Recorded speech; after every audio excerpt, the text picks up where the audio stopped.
আমার একটি সওয়াল আছে, আমি দোষী, আমাকে মাফ করে দেন। এই ধরনের মামলার সম্পর্কে চতুরতার সহিত এই শব্দটি উচ্চারণ করেছেন। বাট মাপ চাওয়ার বিষয়টা তো রেকর্ডেড। হ্যাঁ, এটা মাপ চাওয়ার বিষয়টা অবশ্যই রেকর্ডেড। আপনারা শুনেছেন যখন তিনি মাপ চেয়েছেন, আমি মাননীয় ট্রাইব্যুনালে আবেদন করেছিলাম যে যেহেতু আসামি মাপ চেয়েছেন, এই বিষয়টি 342 যে ফর্ম আছে, আসামি পরীক্ষার যে ফর্ম, সেখানে নোট ডাউন করার জন্য, এবং আমরা আশা করি মাননীয় ট্রাইব্যুনাল সে বিষয়টি নোট ডাউন করেছেন। আপনারা তো নিজে মামলার প্রসিডিং এবং আসামির মতো যেভাবে নির্দোষ দাবি করেন তিনি সেভাবেই নির্দোষ দাবি করেছেন। শোনেন, আদালতের এখতিয়ার ভুক্ত বিষয় নিয়ে আমি শুধু না, রাষ্ট্রের যে কোনো ব্যক্তি মন্তব্য করতে পারে না। আরেকটি শব্দ আপনি আপনার প্রশ্নে বলেছেন, অ্যাজাম্পশন, অর্থাৎ অনুমান কিন্তু করা যায় না।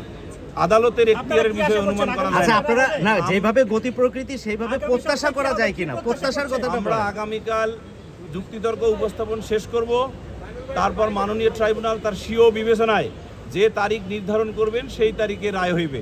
চেষ্টা করব আগামীকাল আমাদের যুক্তিতর্ক শেষ করার, এবং এই নারী শিশু নির্যাতন দমন আইনের 20(2) ধারা অনুসারে পরবর্তী তারিখ নির্ধারণ করবেন মাননীয় ট্রাইব্যুনাল।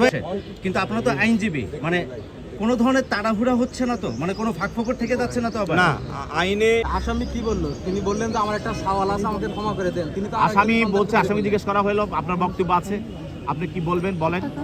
জিজ্ঞাসা এই বক্তব্যের পরিপ্রেক্ষিতে আসামি বলল যে আমার একটি সওয়াল আছে, আমি দোষী, আমাকে ছিল। তার স্ত্রীও বলছে যে আমাকে মাফ করে দেন।